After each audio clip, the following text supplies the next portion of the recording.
So first of all, before we start, I would like to thank again José Curry for his presentation this morning. And there was one trait I would like to underscore, which is at Talking Galleries we are here to raise questions, and sometimes the answers are not possible. And I found it very interesting this morning when sometimes you said, "Okay, I was asked this question, but I have no real answers."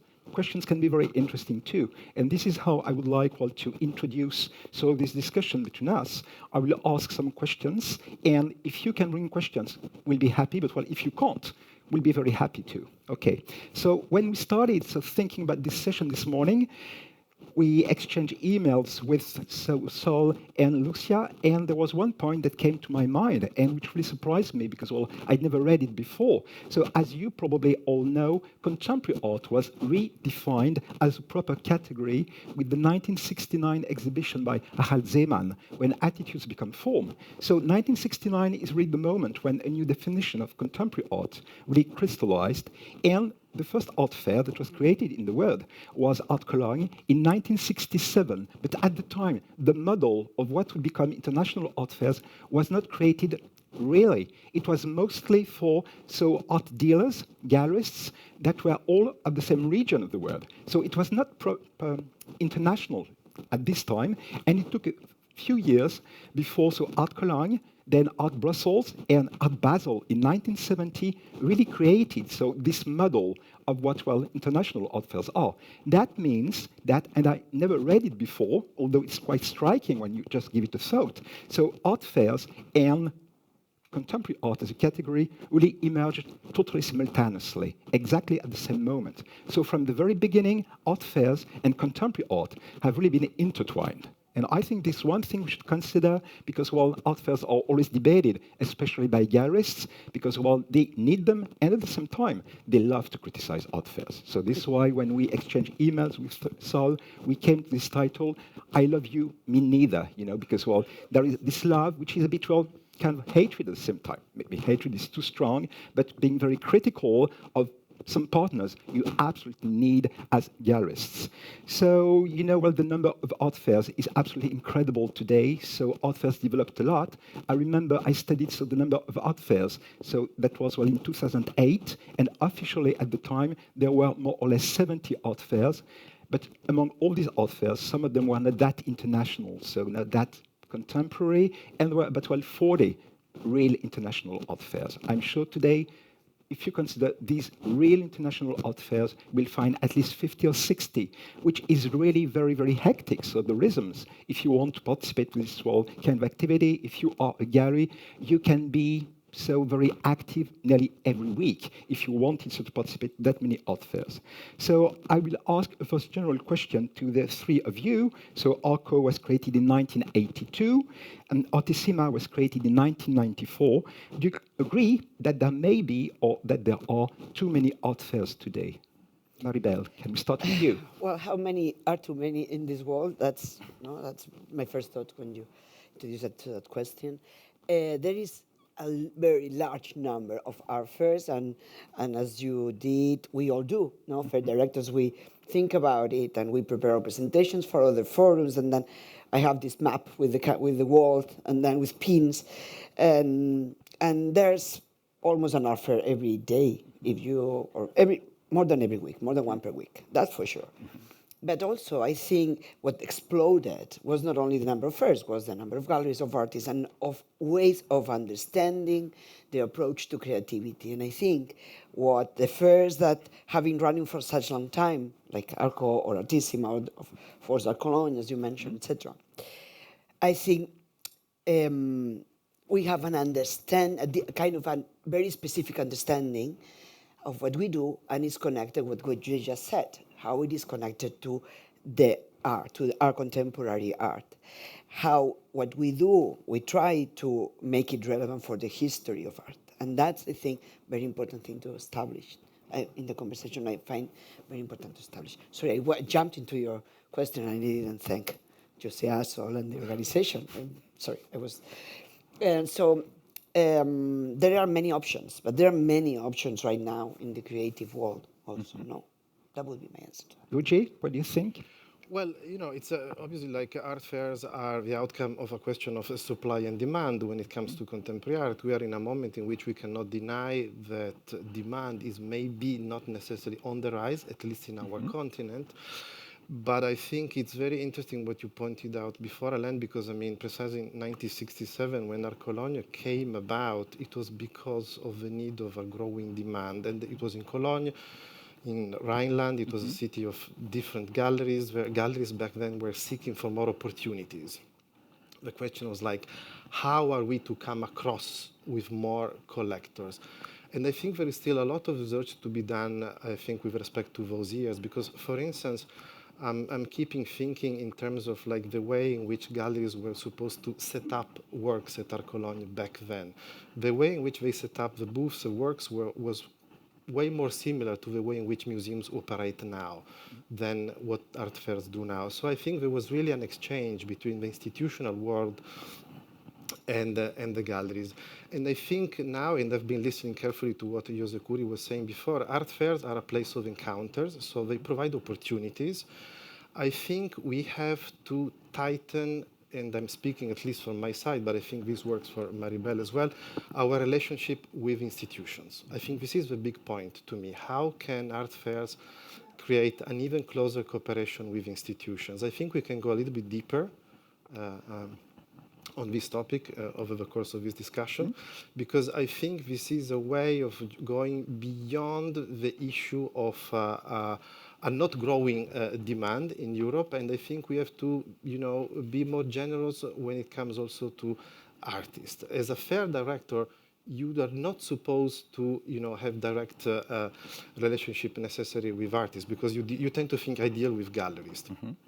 But I think when it comes to Artissima, we try to go beyond this and involve also artists directly into the making of specific projects. So in other words, I think we have to overcome, this crazily growing number of art fairs by sharpening the focus and think in a way more local. I think it's a question of like, what's the territory behind an art fair? What has the territory to offer? And obviously you have to bridge this with a global context. And it's a complicated question, but I think we can go a little bit deeper about that. Okay, thank you. Rebecca? Welcome. What's your perspective on this growing number of art fairs as a gallerist? Yeah, well, I want to say thank you for inviting me. And it's quite interesting because the first two fairs I ever did were ARCO and Artissima, actually. So it's like coming back together in like this poetic kind of moment. I just wanted to pick up on something that you said at the beginning of your question, which was that as if contemporary art was born in 1969 and Art Cologne was born in 1967. I have a bit of a problem with understanding like, and this was the beginning of contemporary art, and this was the beginning of the art fair. I think if you break it down as to what's happening in an art fair, in the end, it's sharing, it's communicating, it's having conversations. All of that's been happening since, I think we need to give it some context. Since there's always been universal expos, there's always been artists making art. So even before these two moments that you point out, there's always been a need to share and a need to communicate, and which are, I think, two of the most important things that happen in art fair beyond the trade fair aspect of buying and selling, and so I think, as Luigi was saying, it's about supply and demand, and the amount of art fairs is directly related to the clients, to the galleries available who are the clients of these art fairs. As a gallery, do you get many solicitations from art fairs to participate? Every week. Every week, yeah. Yes, okay, every week. Every week. But without the art fairs, I probably would have closed my gallery in 2008, 2009, because the city where I was based, which was here, it wasn't able to maintain our project. So this kind of love-hate, this ambiguity, which is inherent in the title of this talk, I do agree with it, because you hate them, but you love them, and we wouldn't have been here.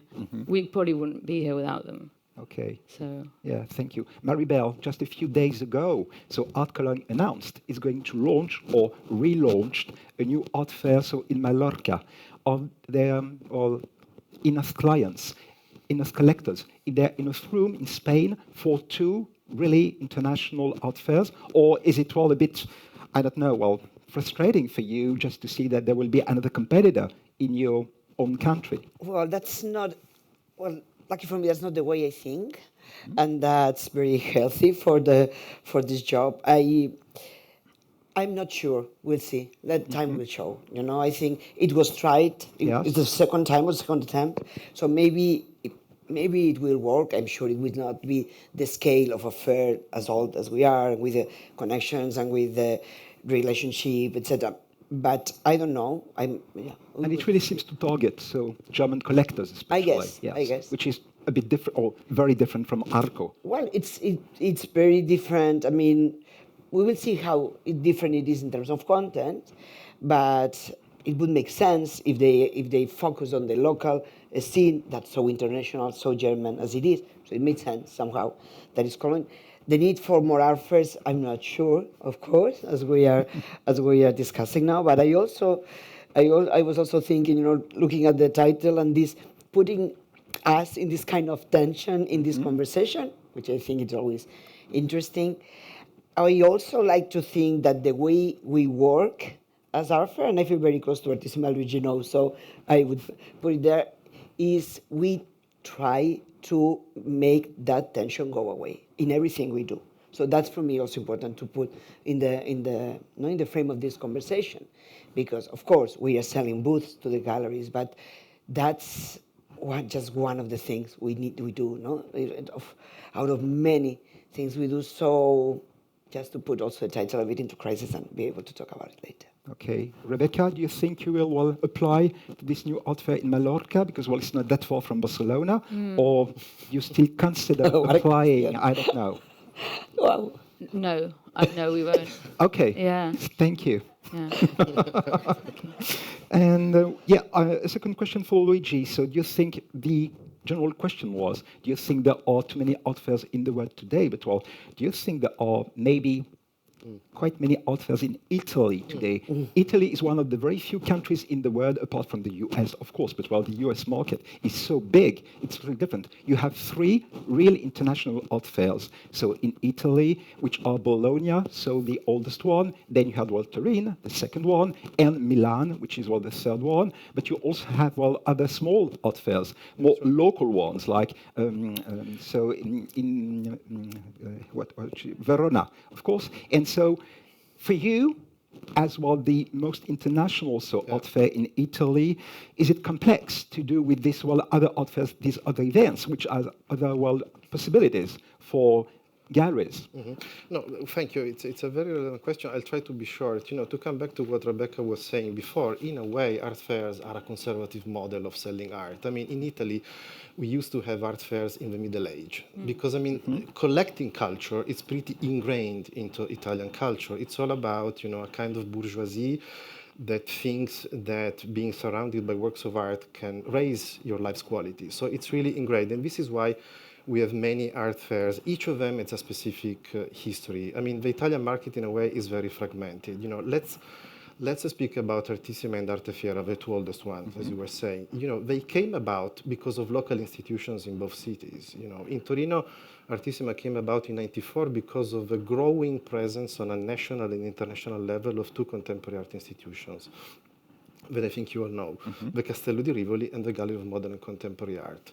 They had the momentum in the 90s. They were really on the growth. You know, the Italian scene was centered around those 2 institutions when it comes to exhibitions, public program, and so on. We still didn't have back then a contemporary art museum, for instance, in Rome, and so on. So Artissima came about because of 2 public institutions. It came about to enhance the visibility, to accompany, to create a deeper, further momentum around those 2 institutions. If you put the 2 collections of the GAM and Castello di Rivoli together, they make for the greatest and large public contemporary art, Italian and international contemporary art collection.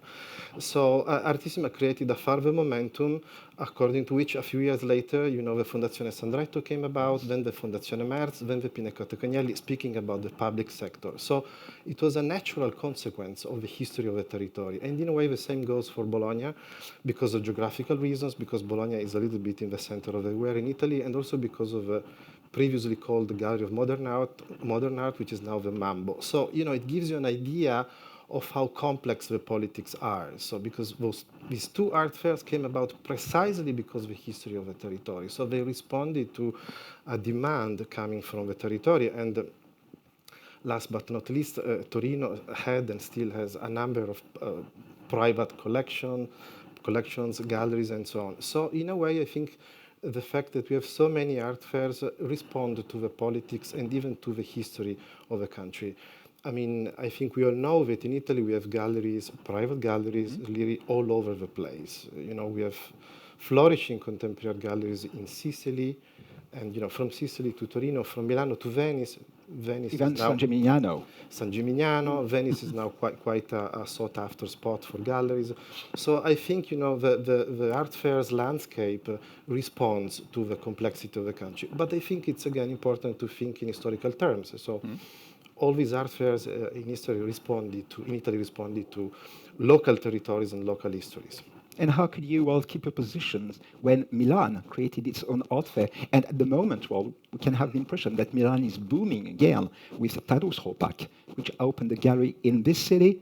He chose Milan, not Turin. So how do you cope with this, especially the two cities are so close and they both have really international art fairs? Yeah. Well, first of all, the thing is that unlike Bologna and MIART, Artissima only focused since always on contemporary art. We never had neither modern nor design nor anything else. So, and I think this paid back over the course of years because it's a question of how specialized you are. I think this is really a key point when it comes to making art fairs now. I think you really need to be specialized and offer a very specific product. So, for instance, Milano does offer quality and modern art, but these are different politics. So it also brings in different collectors, and this is why also Milano now is sought after by galleries offering also historical works of art and seeking for that kind of crowd. And I think Artissima, is the only fair, unlike the two others in Italy,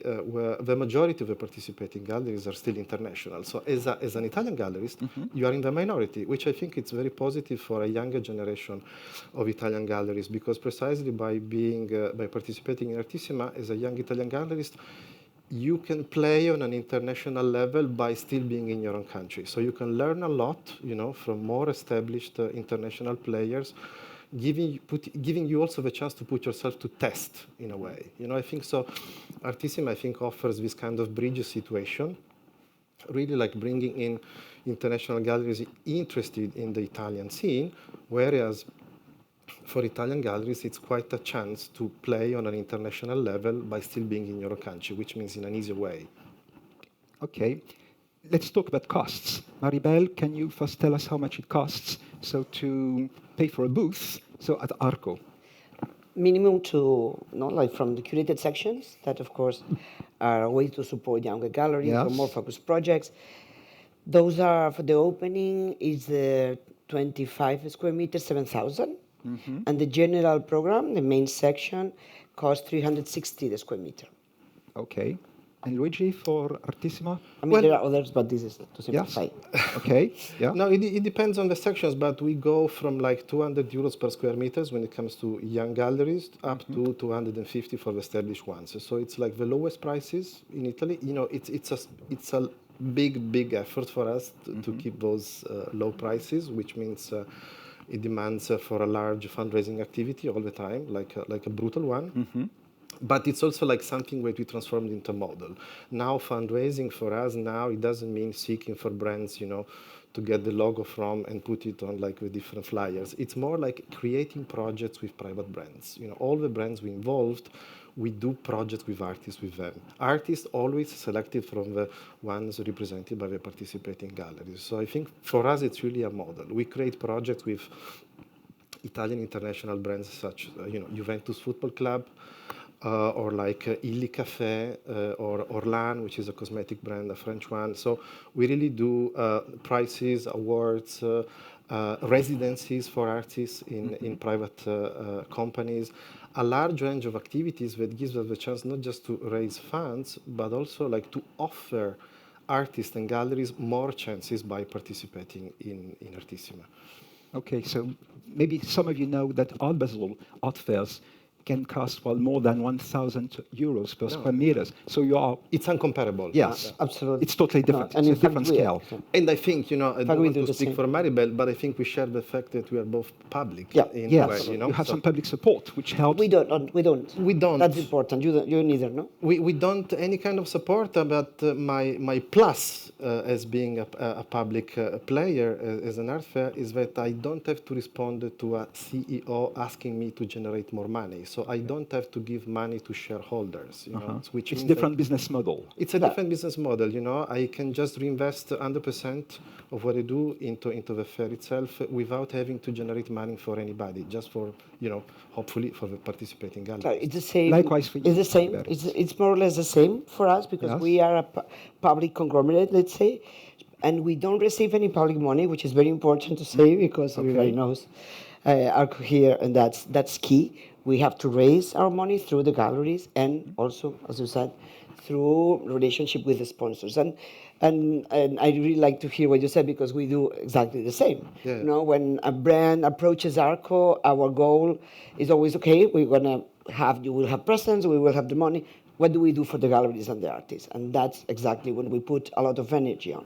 But also, of course, we need to get the sponsors to keep our price a bit lower.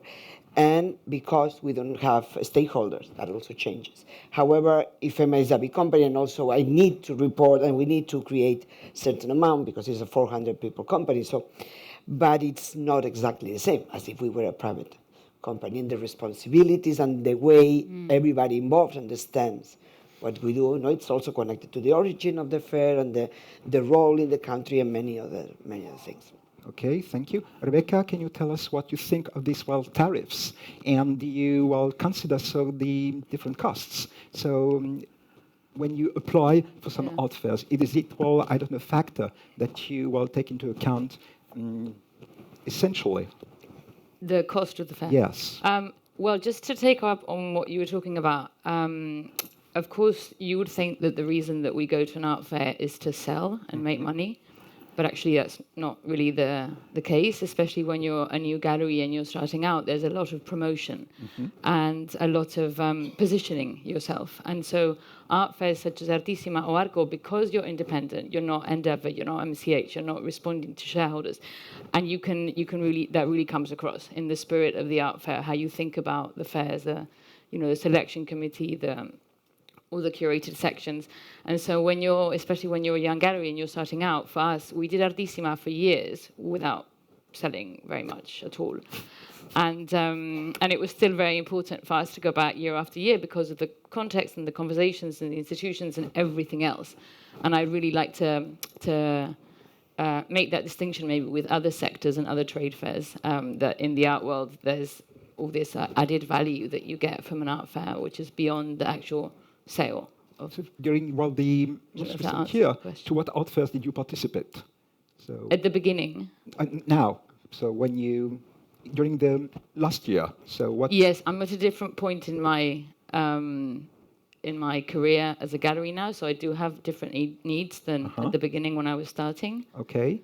So what were you targeting when you started? What kind of art fairs were essential for you, and what art fairs would you say are your target now?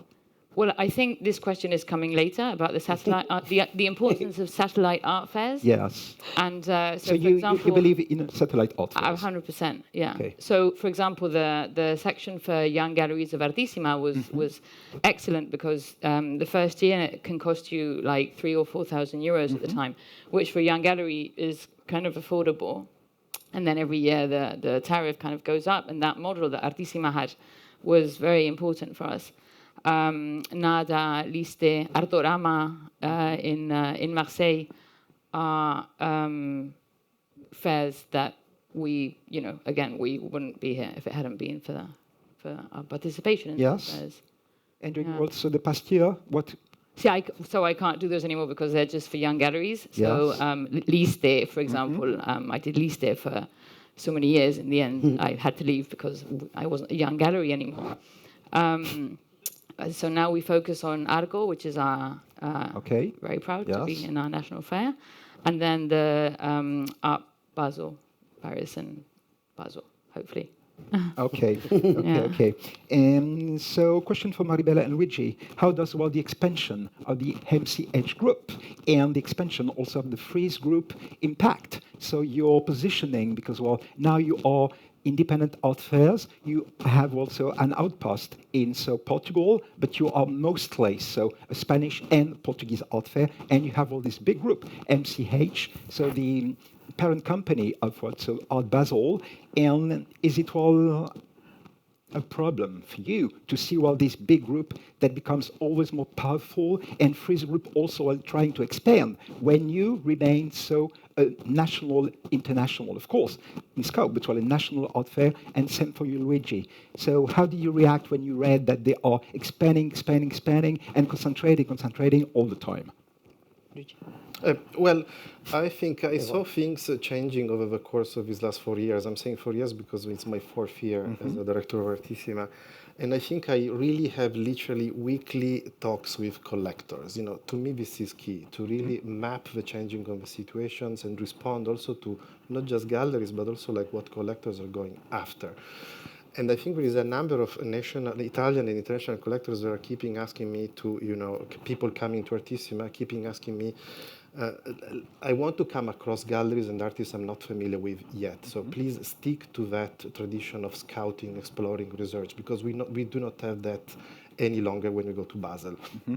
I think this is really key to me because, the main effort, 100% of what we do is really, focusing on scouting, exploring galleries in their sites. And I think this goes back also to what Joseph Curie was saying, the importance of the gallery as such, as a place of experimentation. So I'm not concerned about the expansion of the Basel model because it's a different thing, I really want to be able to keep a sort of bespoke attitude when it comes to Artissima. This is why, to give you an example, this year I contracted 56 curators as consultants. It's a large number, it's an effort, it costs money and energy, but I rely on them because I'm a curator myself. Artissima strictly had curators as its directors, which is an idea of its DNA. But I do need other curators, The outcome of a vision of a fair, I think, when it comes to Artissima, it has to rely on a large number of curators providing you the expertise of global scouting. I'm speaking about museum directors,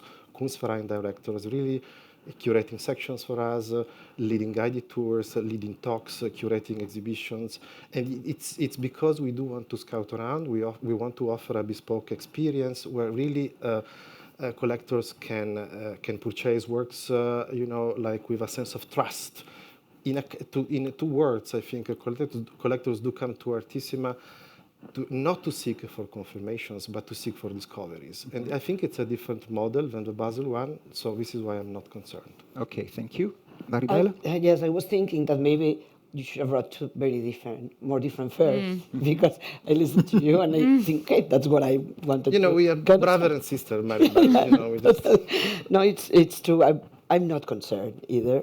I think it's a complete different thing, and that's a complete different thing, because we based our models in proximity, and I also, when Jose was talking, on proximity as a point of departure to start a dialogue with the international, and a dialogue that is not global, that is not abstract, but it really connects with the galleries we work with, the curators we relate to, the collectors we relate to.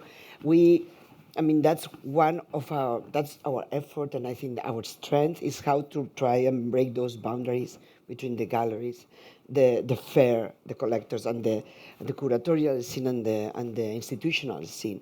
And we try to define ourselves properly. We try to also to never forget, as Elvira was saying in her very first words, and I said, wow, that's so key, that we are working and doing all this because we want artists to continue working. And I think that changed so much around us. And as a fair, we need to never forget that. No? And to reach that, to achieve that, we work with the galleries. We work the closest we can, because our team, for instance, is small, but we work the closest we can. One of the things, since I was coming here and I thinking, what have I done these years? No, what do I explain to this very nice audience? And one of the things I was obsessed with was changing the communication in IFEMA and ARCO. And Rebeca, who's also been a gallerist for a long time, I've been in it for 15 years. One of the things I think we changed the most is how we relate to our clients now. And that is very, very important to create also an atmosphere, to create a sense of trust and many other things. And that's key for the way we work. Also, in the way we select who comes to the fair, which collectors, which curators, because we try to adjust at the maximum to the galleries. And then, of course, ours is a particular case because we also have ARCO Lisboa, no? And how that starts, like what that means, it's a beautiful story to tell for me because that came from the galleries. And that was, the first conversations were in early 2013, maybe even before, because the last Art Lisboa art fair had finished 2012. The crisis struck really badly, both for Spain and Portugal. So that was a conversation started, and that came from the galleries. I remember I was the deputy director, then I was not the director, and I was like, oh, no, we should not do more fairs. But of course, Carlos luckily had another vision, the previous director, because I thought, no, this idea of expanding it's not what I wanted to do. It's not really what I want to do in the future. Because if we talk of the relationship with galleries as something we really treasure and something we really believe in, I think we should not put more pressure on them. And I still see how some galleries talk to me and tell me, listen, if I apply to Lisbon, do I have more chances to get into ARCO Madrid? And that's something to put out loud. That's not happening.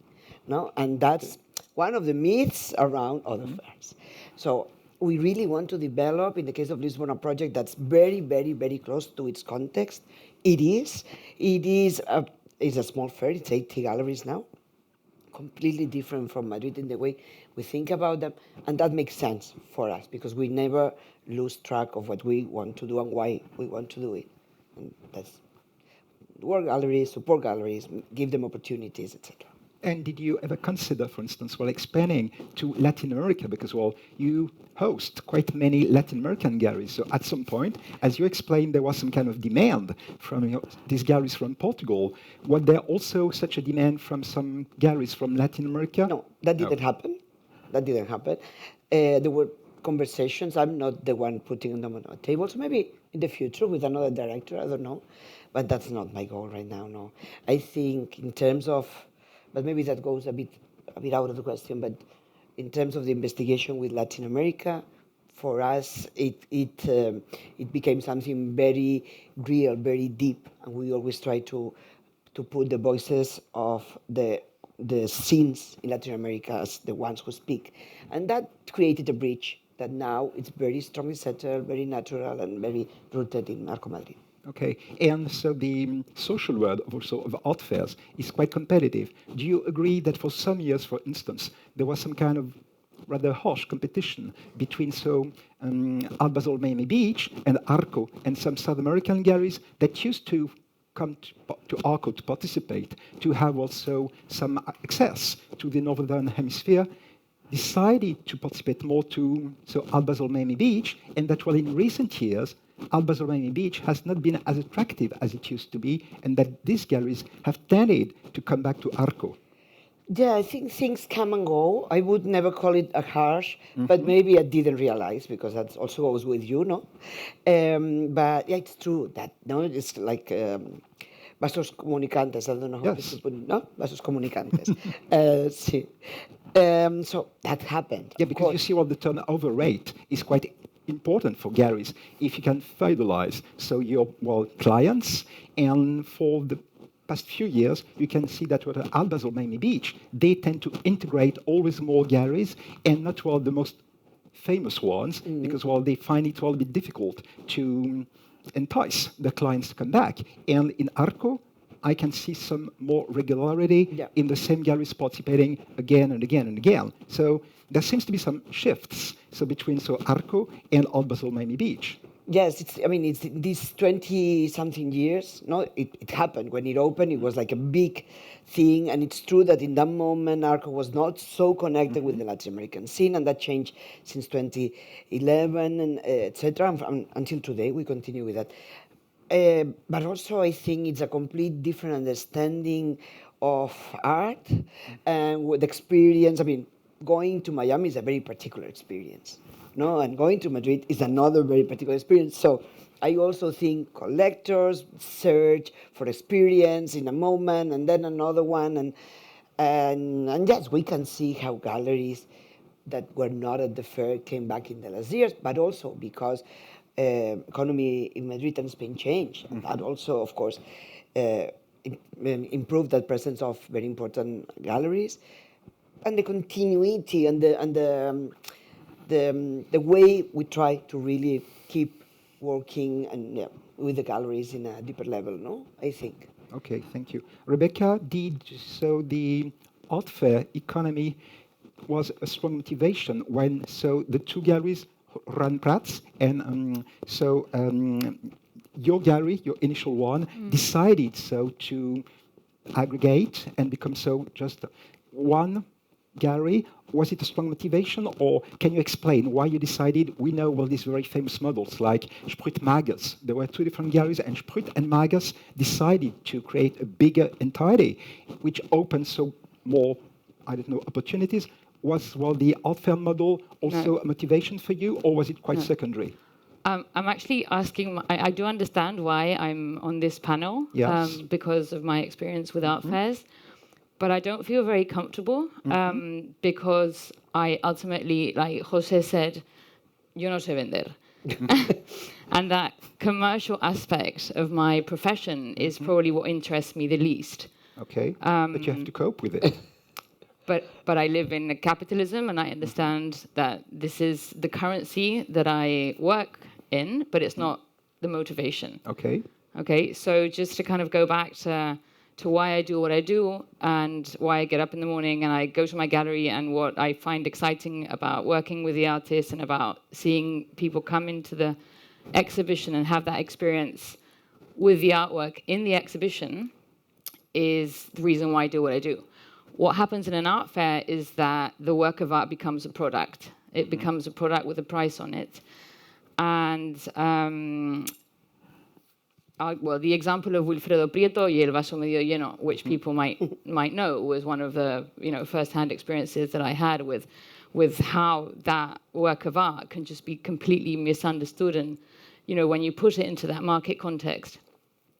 So I would say to people that are starting to collect, see exhibitions. You have to see exhibitions in the galleries, as well as traveling to the art fairs. But I do question what the art fair does to the work of art because of the context.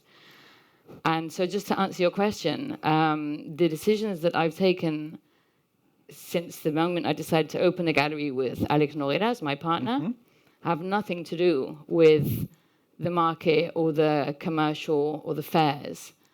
In fact, during COVID, we didn't do any fairs, and it was one of the best years financially on my books. So it's kind of something that exists as part of our profession, but it's definitely not a reason of why, like you just said now, did you merge with Prats? It had absolutely nothing to do with access to art fairs. It was completely not thought about like that. So what was the main motivation? The main motivation was, this is opens up a whole other conversation about mid-sized galleries, which is something that I became sort of quite obsessed with when I was Nogueras Blanchard, as a mid-sized gallery, and how do you grow? And I think this is something that's talked about, but not enough, I think.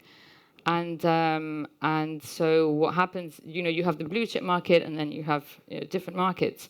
Mid-sized galleries are, we were 20, 21 years old, and you just don't see how you're going to grow. And so one of the ways that this opportunity presented to us, like Jose said, like cuestionando nuevos modelos, it was like, oh, so let's merge with another gallery, who we had a lot of conversation in common. We already shared 2 artists. The founder of Joan Prats Gallery passed away in 2020. That was a very big reason. So you felt the need to grow. Yes. Yes. Yeah. Well, And they had the need to also move forward after the passing of Jean de Moura. So it was 2 needs meeting each other, but completely just to keep existing, really. And it was once you merged that you could access to Art Basel. No, not necessarily, because Joan Prats Gallery had been in Art Basel up until 2014, Okay, so this was, 2015. a continuity compared to one of the 2 entities, but the second one, so your own gallery could also have all this opportunity. But it was not motivational, I understood. No, But absolutely not. can you tell us about your experience? So as a mid-sized gallery participating to Art Basel Paris and Art Basel, because, very many young gallerists consider it's the Graal. So if you can one day access to these art fairs... But it's absolutely not true. It's, okay, good to know, yeah. No, I mean, and this is the perversity of this system, is that you're made to believe that once you get Holy Grail, you call it. Yes. You know what I mean? It's completely ridiculous. It's basically somewhere where you're invited to spend, 50,000 euros as soon as you get the acceptance letter. Okay. And that might just ruin you. You know what I mean? I mean, I have friends, I'm not going to say names, but there are like quite a few examples of people that have closed their gallery after having been accepted into Basel. So it's more opportunity. I mean, of course, you have access to the biggest collectors in the world. I'm not going to take the importance away from that and what it means to your gallery as a brand. But I find it very problematic that it legitimizes my profession and my career. So I don't really agree with that, but we're very happy to be there. Okay, so once again, yes. So I think the name of the session is quite, appropriate. Yes, Luigi? No, I would like to say something, because I found it really intriguing what Rebeca was saying about her discomfort in a way, because I think we should, highlight how art fairs, in the best way, they can be a place of intellectual exchanges. I mean, even like the selling and the purchase of a work of art can be an intellectual act.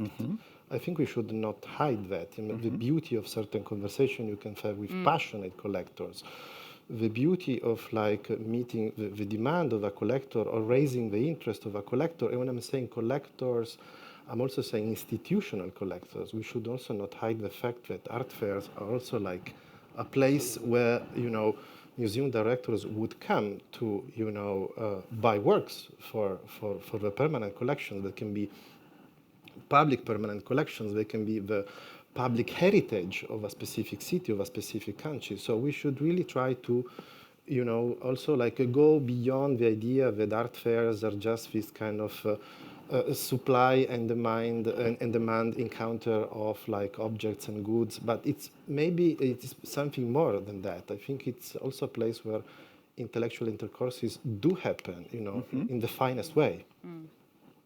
And that can happen in Basel, and it happens in Artorama. Exactly. The contents of those conversations across the board. But do you agree that sometimes, what you are mentioning is especially expected from small, young, emerging galleries, and sometimes it can be a bit cruel to expect them to be very radical. So when you see all the section committees, they will love very often, so these young emerging galleries with works which are a bit difficult to integrate the market, but it will give some intellectual dimension to the art fair, and this effort is especially expected from the structures which are the most vulnerable ones. Do you agree with this, or? Yeah. Well, I don't think we are so radical on that. I think it's true. I mean, what we try to do is to create this section, at least in our case, the opening. If I think how we put that forward.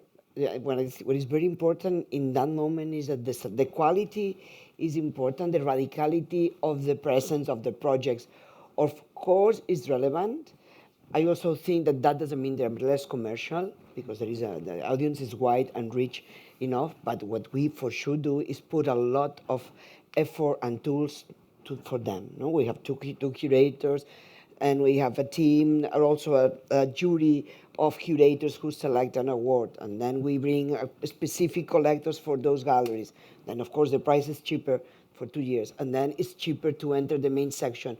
So we try to do many steps. We try to accompany them in different ways to support that.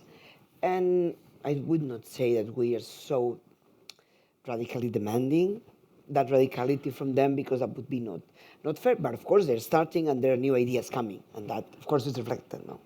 Yes? Yeah, we try, for instance, when it comes to this, we try to encourage participating galleries as much as possible to come up with solo projects. Like, to give an idea, almost like the half of the projects you're going to see in Artissima this year are solo projects. I mean, it's risky for a gallery, because, you know, it means like having only one artist to offer, but on the other hand, for collectors, it gives them the chance to really go deep into the practice of that specific artist. So by seeing more works, by seeing a booth dedicated only to an artist, you can really get a sense of the practice. And in that sense, I think it pays back in terms of like really defending the way in which the practice of an artist is presented at an art fair. And I think it's also more appealing towards a certain kind of collectors, for sure institutional collectors. So I think it's a bunch of ingredients that you have to put on the table to refine your product as a fair. For instance, like, we try to encourage galleries also to cover a wide range of media, you know, go beyond painting and what sells the most. I think it's, we have a section dedicated to works on paper, for instance, which is becoming quite successful. But I think it's really important also for emerging galleries to think, you know, in a maybe not radical, but in a wider way, you know, just, you know, not to be afraid of presenting works of art that are not just not painting, for instance.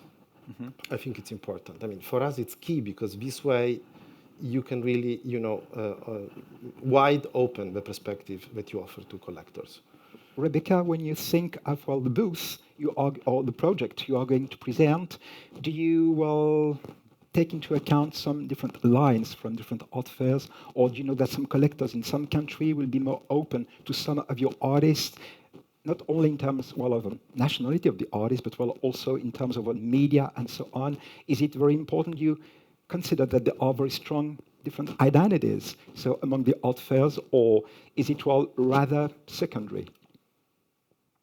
The context. Yes. You mean? And especially the art fair. Do you think, well, that the identity of the art fair should be strong, or is it rather secondary compared to what you know yourself from the market, from the collectors you may have in the different countries, from also the curators you may know in different countries? Yeah, I mean, it's like these abstract terms of market and fair identity. Yes. I don't really think in those terms. Okay. I think more in terms of what people am I going to meet there, what public is going to be interested in particular artists, giving exposure to different art. I mean, some artists would work very well in the context of Artissima, but maybe not so well in the context of Buzz or Miami, for example, because of the public. I don't know if that answers the question. Yes, yes. Yes. But yeah.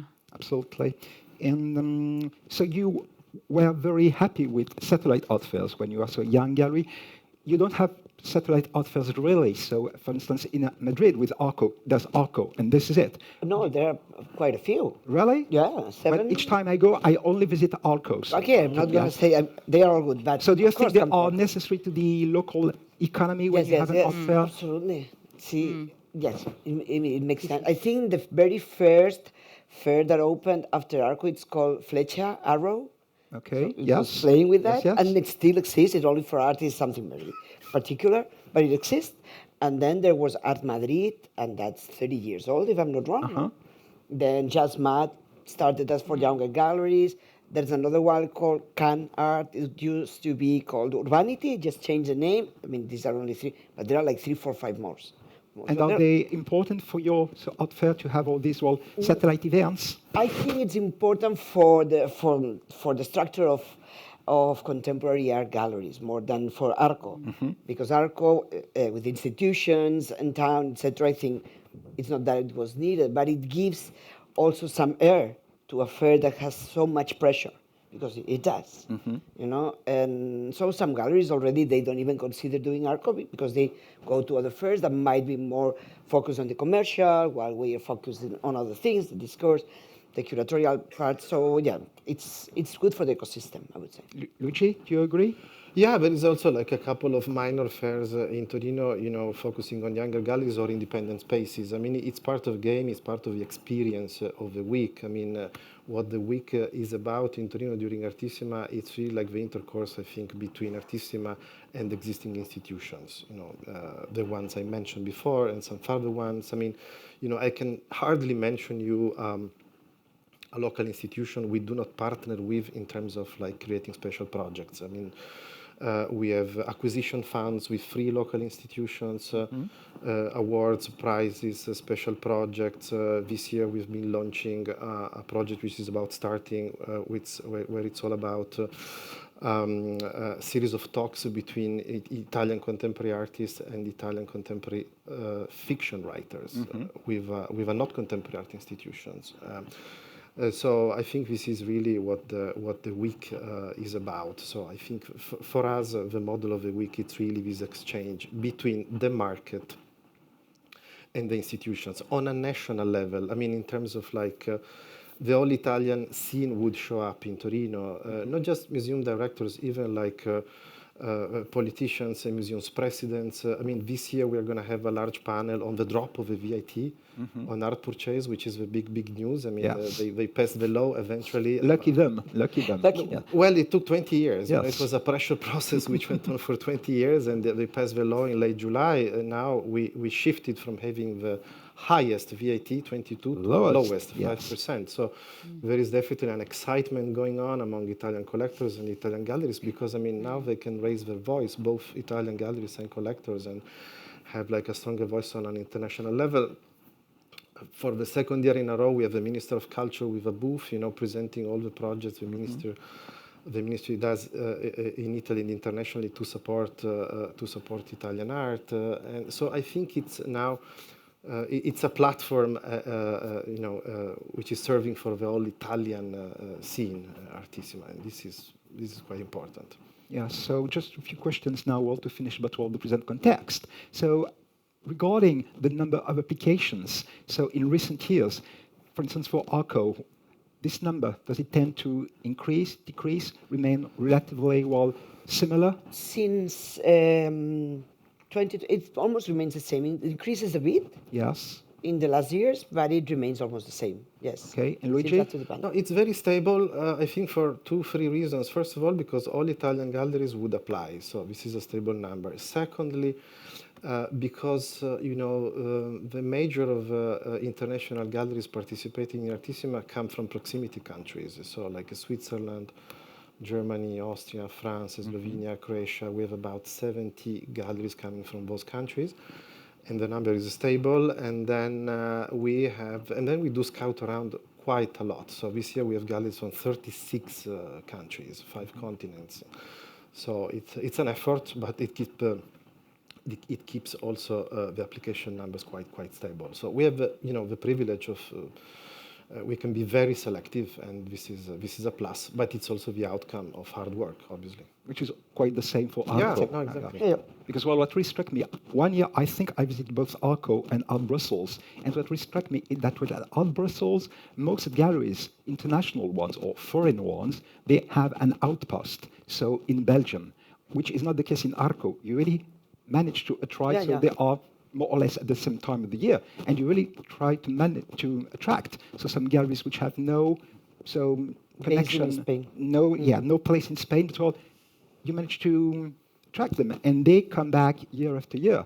Yeah, just because of that work we do with them, the presence of the institutions in ARCO is very strong. We invite like 200 museum directors or curators, plus the 350 collectors invited and selected and named by the gallery. So I think that of course makes the possibility of meeting new collectors, new institutions, or having these very valuable conversations that start at an art fair, maybe finish at the next one, or finish 6 months later. But yes, I think that's one of the most important programs ARCO does, that started, as always with us, started to solve a problem that was not, that the tradition of collectors that you were mentioning that you had in Italy, that was not so strong in Spain. So those problems started from there. Now they grow, of course, and now we invite, as I said, 350 collectors, that are 400 with those who moved now to Spain, plus the museum directors, etc., and the talks and the panels. So that creates lots of a very strong connection. Okay. Rebecca, so we know that the market at the moment is a bit harsh. So galleries, so the demand is not as strong probably as it was some years ago, or especially collectors. They tend to buy at a level which is a bit lower than what they used to buy. This is what very many galleries recently told me. So how do you think art fairs can help? So galleries at the moment, when the market is not as dynamic as it used to be, for instance, just before the COVID pandemic. The market from my gallery has never been very dynamic. Yeah. At all. Okay. So I don't think back of these wonderful years, because I opened my gallery in 2004, and then 2008 the global financial crisis, and then so I mean, for me the market's always been a bit of a struggle. Okay. So what can you offer galleries at the moment? It's the same, no? Yes. Yeah. Nobody ever told an art fair now the market is booming. No. We are always in crisis. We're always yeah. Okay, so not very optimistic, but we're going to No, we are very optimistic. We know how to live in that. Yeah. That's the way we live. Okay, so any questions? We have 3 panelists, 2 art fair directors, 1 gallery director. Hello. So my name is Lena. My question is mostly to Luigi and Maribel about not the international expansion, the physical expansion to other countries. But I think what is very important is to have the expansion of the brand, growing of the brands of Artissima and ARCO, because from what I see from my perspective, I'm from the post-Soviet environment, and people who are connected with art, who are from the art market, from the art scene, they know more about Artissima, but sometimes I tell them that there is an art week in Madrid, the ARCO week, and they're like, oh, really? What is it? Like art fair in Madrid? Oh, wow. And so not even the satellites, but I mean the ARCO itself, people barely know that. And to find out about satellites, to me, it also took some time to discover all of the satellite art fairs. So what my question is there some effort, maybe together with the Ministry of Culture, with the public institutions, to create more international expansion of the brands, to make people more aware that there is something above Art Basel and Frieze, which is growing way faster than the fairs with great history, with great proposal. And this is, to me, I think it's a pain that people just don't know about the fairs, that people find out about it from someone occasionally. So is there an effort to do this, maybe? Wow, that's harsh, but thank you. Well, I was not that aware, so we certainly put more effort onto that. I mean, I don't know what else to say to you, because if it's so random that people know, we need to put a lot more of effort. Well, IFEMA communicates quite a bit. We try. Yes. We do a lot of traveling. We have ambassadors all over. But yes, there's always more that can be done. Any other question, remark, criticism? Hola nuevamente, Maribel, Luigi. Aquí falta un factor vital en las ferias y es el transporte de las obras.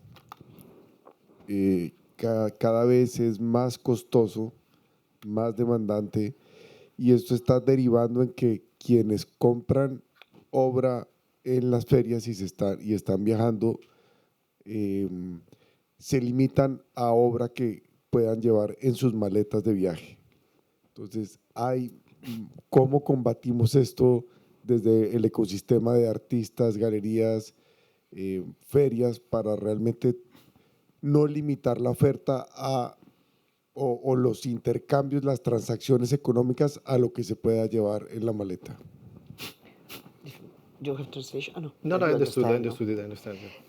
No, I Claro. understand. I'm fine. Yeah. Ya. Thank you for. Bueno, es muy difícil solución, ¿no? Es verdad que hay algo que sucede en este mundo y que no pasa muchos más, yo creo, en otros mundos económicos, por ejemplo, la unión de galerías, ¿no? Que es la fuerza de las galerías uniéndose, compartiendo, sharing the shipping, sharing all these efforts, but it's really difficult for us to change that, no? Because it's true that changed a lot. That's becoming very harsh, and also, that also gives the other way to put it is how art fairs in their spaces, no, like with our context, can do so much also, no, porque quizá esas piezas importantes se quedan más cerca.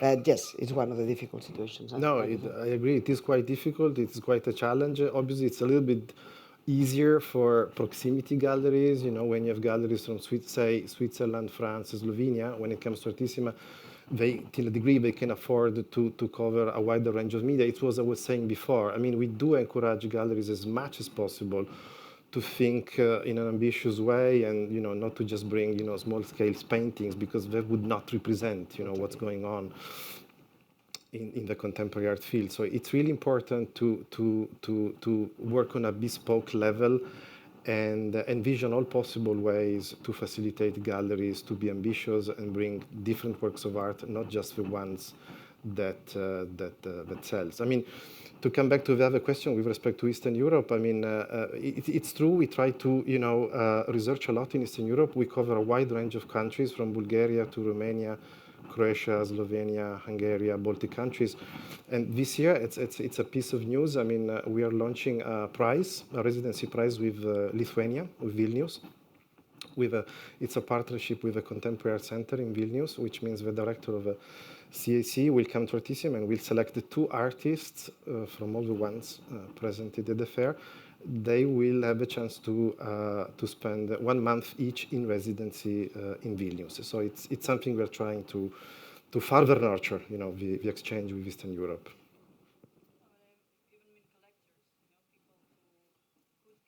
Buy art and sorry, thank you. Yeah, I'm speaking more about collectors. Okay. Yeah, because it's also a great option to bring those people, and they just are not aware. Well, of Artissima, they know more normally. For some reason, maybe because they're more connected with Italy. Yeah. But with ARCO, global, I really yeah. struggle to explain that. I have to say it's like Art Basel, but for Spanish market. Like, no, but so I it's mean, always, yeah. I think as Maribel was saying before, we work the same way. So we also ask galleries to provide us names of collectors that are local when it comes to their location. So this way we can also, reach out to collectors that maybe we didn't know before, and this way we can attract them by also offering them, in certain cases, hospitality. And, it's not a secret; it's part of the game. Yeah, it's what we do. But it's true that it's connected to the galleries. Yeah. Yeah, but I mean that there is also an option to create some, because Art Basel is the brand that is not only brought, well, the collectors are not only brought by the galleries, but everybody knows about the brand.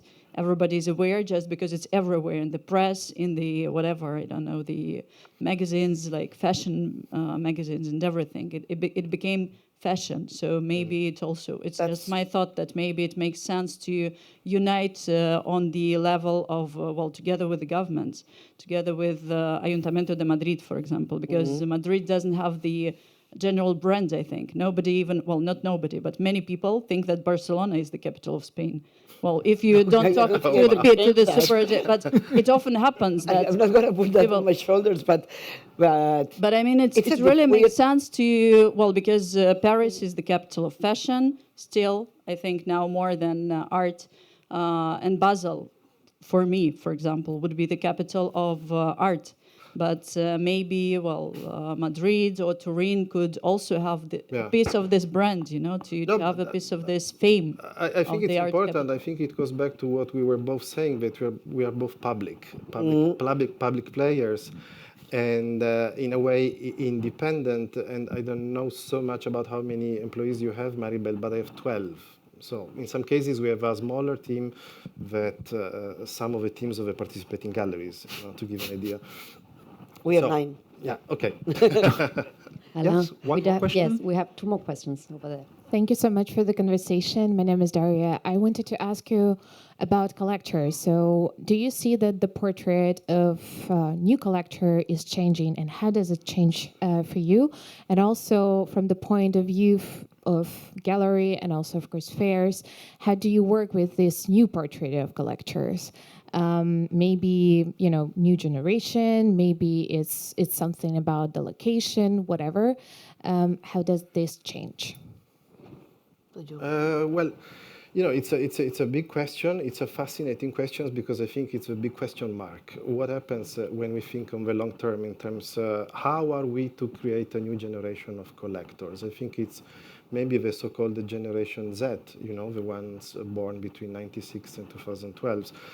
I think this would call for another symposium, but I think, you know, we have to cope with digital culture, which till a degree, I think it's really not conducive maybe to the purchasing of physical works of art.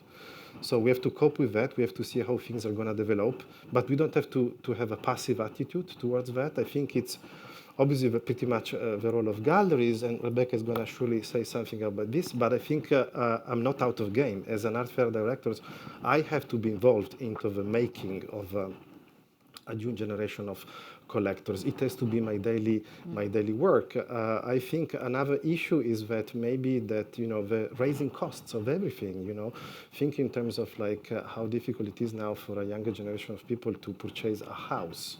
If you don't own a house, how can you think of being a collector? You know, it's problematic, and but I think we have to rely. A strategy I put to the table is that like disclosing, making public private collections in Torino. We have plenty of private collections.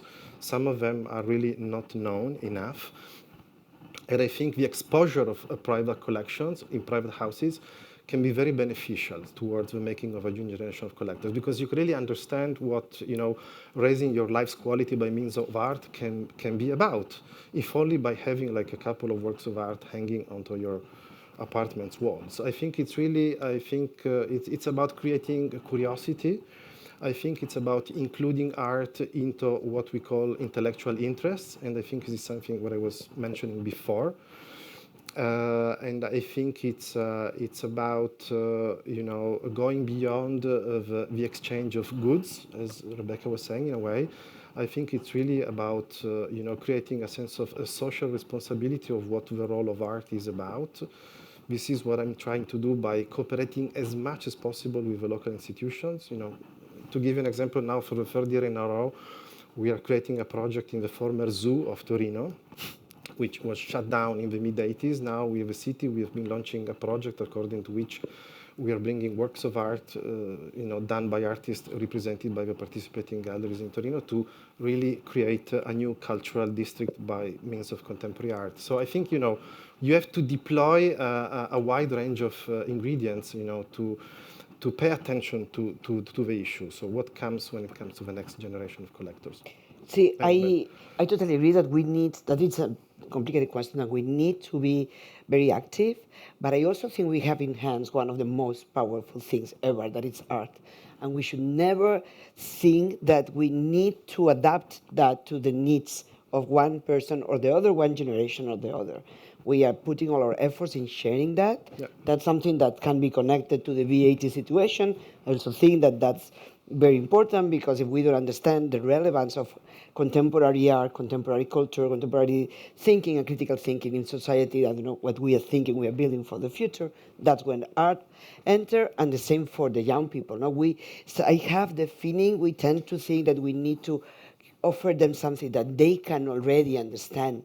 And I think art should break the algorithm. And that's one of the most important things. Now that we live in this world of algorithm, I have two Instagram. One, I only see cats. The other one, I only see art. Because algorithm gives you what you want to see, and art is exactly the opposite. And that's what we have to offer to younger generations. Exemplifying collecting is one of the things. Inviting them and explaining them how important is going to a gallery is the other thing. And in our case, also like welcoming, I'm sure for you to welcome schools to come over the weekends, even though galleries complain sometimes because it's a bit noisy, but that's also part of our responsibility because, as I said, what we have in hand is the most powerful thing. Just one last very short question. Just a quick remark.